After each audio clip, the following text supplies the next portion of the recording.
good morning හැම දෙනෙකුටම. ඉතින් මම හිතුවා මේ දවස්වල අපි අපේ අම්මලා ගෙදර ඉන්න නිසා ඔයගලන්ට හෝම් ගාඩන් ටුර් එකක් ගේනවා කියලා. ඉතින් මෙන්න මේ විදිහට තමයි ඒගොල්ලන්ගේ මිදුල වත්ත පිළිවෙලකට ඒගොල්ලෝ තියන් ඉන්නේ. ඒ දෙන්න විතරක් වුණාට පුළුවන් හැම වෙලේම හරිම පිළිවෙලකට පිරිසිදුවකට වත්ත තියාගන්න ඒගොල්ලෝ හැම වෙලේම හදනවා. මේ වගේ තමයි ඔයගලන්ට පේන්නේ. එක එක ගස් ජාති තියෙනවා. මේ තියෙන්නේ මොනවද මෙන්න මෙතන තියෙනවා මැංගුස් ගහක්. ඒ තියෙන මැංගුස් කල්ට මේකේ මැංගුස් පිරෙන්න හැදෙනවා.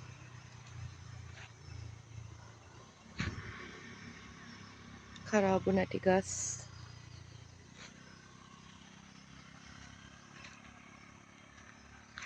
ගම්මිරිස් ගිය පාර එනකොට නම් පළතුරු ගස්වල පළතුරු තිබුණා සෑහෙන ලොවි ජම්බු එහෙම හැදිලා තිබුණා. දැන් නම් මොනවත් හැදිලා නැහැ. කෙසෙල් අඹ ගහක් තියෙනවා.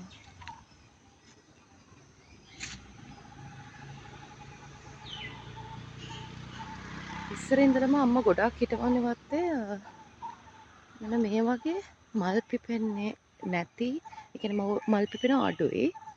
ඒ වුණාට අර මල් පිපෙන්නේ නැති පැල වර්ග තමයි හිටවන්නේ. මෙන්න මේ වගේ. අතන නම් තියෙන ලස්සන මලක්. පේනවද ඇති.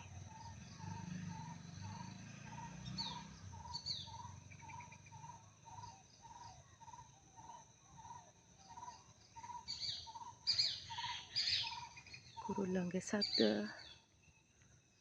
හරිම නිස්කලංක පරිසරයක්.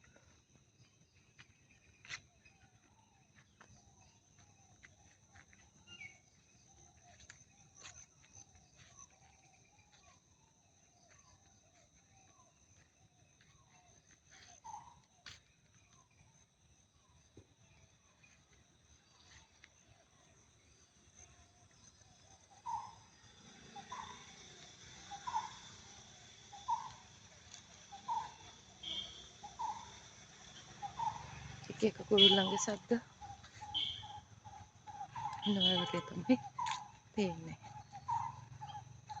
අපි අවුරුදු ගානකට කලින් පාර දිගට මෙන්න මේ වගේ ෆොක්ස් ටේල් ගස් හිටෙව්වා. දැන් මේ වෙනකොට නම් ඒවා සෑහෙන ලොකුයි නිකන් පෝල් ගස් වගේ වෙලා තියෙනවා. ඒකෙන් ලොකු එළියක් ලැබිලා තියෙනවා. මේ වගේ තමයි ගාඩන් එක පේන්නේ. කොළ නම් චුට්ටක් වැටිලා මේ තියෙන ලොවි ගහක්.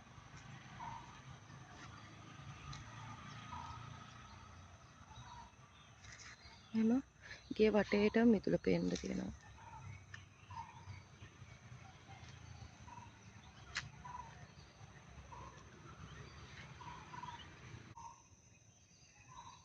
නෙළුම් පෝච්චිය පොඩි මල් දෙකකුත් පිපිලා.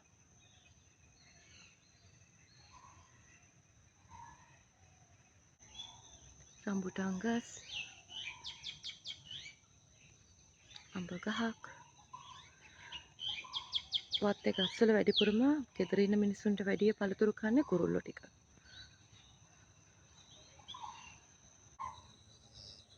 මේ තියෙන්නේ ස්ටාර් ෆෘට් ගහක්. ඔයගලන්ට පේනවා ඇති ඒකේ මලුත් පිපිලා දැන්. ස්ටාර් ෆෘට් හැදෙන කාලෙට ගහේ පිරෙන්නම හැදෙනවා. මේ තියෙන්නේ වෙරළු ගහක්. ඒකෙත් මල් පිරීලා තියෙනවා. තව චුට්ට කාලෙකින් වෙරළු හැදෙයි.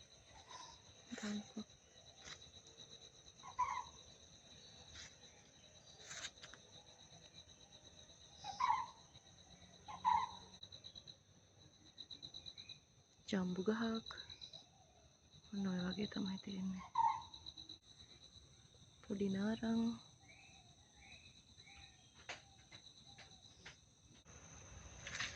ඉතින් ඔන්න ඔය වගේ තමයි අපේ අම්මයි අප්පච්චි ඒගොල්ලෝ ගෙදර මිදුල බොහොම පිළිවෙලකට ලස්සනකට තියාගෙන ඉන්නේ.